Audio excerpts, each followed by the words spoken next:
Olá, vamos gravar a segunda parte da nossa aula de hoje, dia 4/6 de 2020, livro 4, capítulo 1, Penas e Gozos Terrenos. Na verdade não, nós vamos gravar agora o capítulo 2, né? Terminamos o capítulo 1 e agora vamos para Penas e Gozos Futuros. Dentro do capítulo 2, o item 1, que se chama O Nada, a Vida Futura. Então estamos agora na questão 958. E a questão 958, Kardec pergunta: por que o homem repele instintivamente o nada? Porque o nada não existe, né? Eu me lembro das aulas da pré-mocidade, quando o Alceu falava isso em relação ao universo. A gente não consegue imaginar o universo infinito. Daí o Alceu falava assim, então imagine, né, que você chega num ponto e ali é o fim, né, tem uma parede, ali é o fim do universo. E o que tem depois dessa parede? Então, assim, se é difícil nós imaginarmos o infinito, é tão ou mais difícil nós imaginarmos um fim para o universo. Como que acaba? Não dá para imaginarmos também isso. Então, a nossa razão repele essa ideia de nada, né, de que depois da morte é o nada. Não tem sentido racional, observando que tudo no universo tem um sentido, né, de que a natureza tem um sentido, de que as leis de Deus têm um sentido. Então, o nada não faz parte, né, desse sentido que nós percebemos no universo.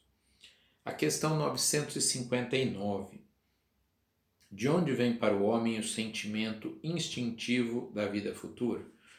Bom, ele, quando é criado, simples e ignorante, já tem implantado aí no seu chip original esse sentimento da vida futura, né, da imortalidade.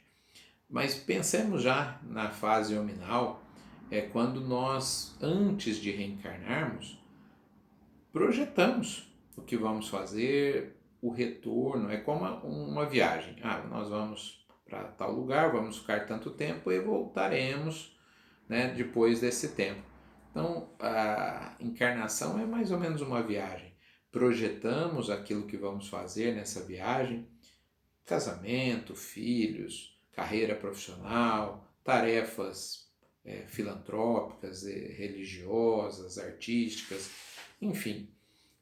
E depois desse projeto concluído, né, pelo menos é o que a gente imagina, nós possamos retornar à pátria espiritual. Então temos em nós essa ideia de que a vida continua, de que voltaremos para o mundo espiritual depois de cumprirmos essa etapa da viagem. Tem um comentário, né, após a questão 959, que vale a pena destacar alguns trechos. Qualquer que seja a importância dada à vida presente, ele não pode deixar de considerar quanto é curta e, sobretudo, precária. Se nós olharmos apenas do ponto de vista, né, de uma encarnação, realmente a vida é curta, né? Existe essa expressão no mundo dos encarnados aí. Só que normalmente o pessoal fala, a vida é curta e é uma só. Não, a vida é curta, mas não é uma só. Mas ela é curta, é precária as nossas... Quantas coisas podemos fazer numa vida por mais que façamos? Então, nós sabemos, a razão nos diz que existe algo além, assim como algo pregresso, porque as pessoas, os seres são diferentes, e se Deus é justo, não as criou diferente. São os estágios de desenvolvimento de cada um que tornam as pessoas individuais e diferentes umas das outras. Né? Um pouco abaixo, no primeiro parágrafo ainda do comentário, em que se tornará depois do instante fatal? Essa é uma pergunta que existencial, todos nos fazemos, né?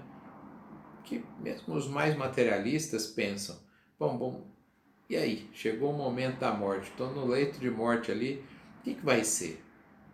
Até os materialistas vão sim ter a sensação, até o medo do que vai encontrar após a morte. A ideia do nada tem algo que repugna a razão. não é? Isso a gente já comentou. Se pensarmos de forma racional, como eu fiz dei o exemplo, paralelo com o fim do universo, se pensarmos de forma racional, não vamos conseguir imaginar o nada, não é? Ah, não existe nada depois da vida. Isso é algo que a razão repugna. Crer em Deus sem admitir a vida futura seria um contrassenso. É porque se nós cremos em Deus no sentido de sua infinita bondade, sabedoria, aí imaginamos que ele cria, seria sádico, né? Criar pessoas, por exemplo, que só sofrem, que já nascem com problemas, passam por dificuldades a vida toda e depois acaba. Seria um sadismo de Deus aí se fosse apenas uma encarnação. Não é assim. Aí alguns poderão dizer, né, irmãos de outras religiões, você quer questionar os desígnios de Deus? Não, muito pelo contrário. Deus é perfeito, não estamos questionando os desígnios de Deus. Estamos questionando a nossa compreensão distorcida de Deus, não é? Deus é perfeito, mas nós, dizendo que Ele cria pessoas apenas para o sofrimento, aí nós estamos distorcendo a perfeição de Deus. Então, não questionamos os desígnios de Deus, e sim a forma até infantilizada que muitos compreendem esse Deus, não é?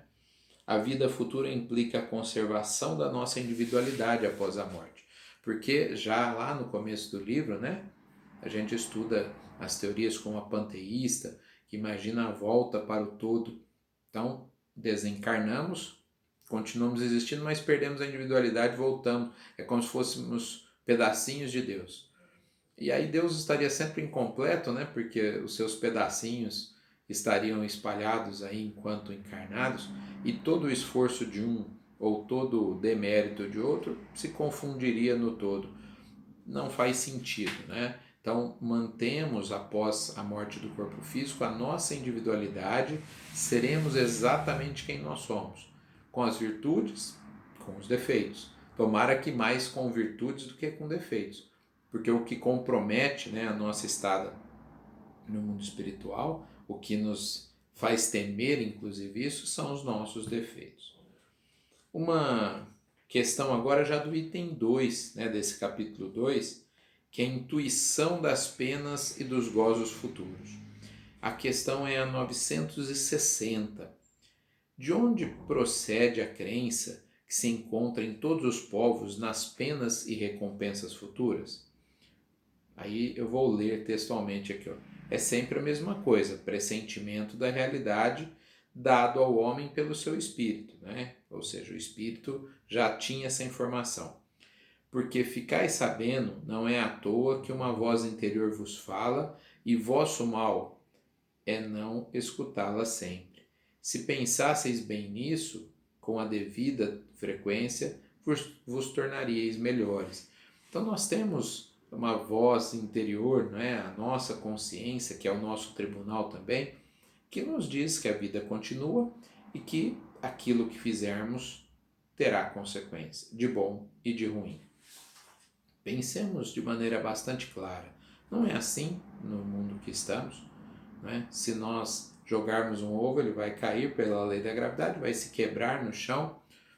É a causa e o efeito, quer dizer, não tem nada de tão novo assim. Se olharmos de forma racional, se jogarmos alguma coisa com força na parede, né, uma bola, por exemplo, ela volta na nossa direção.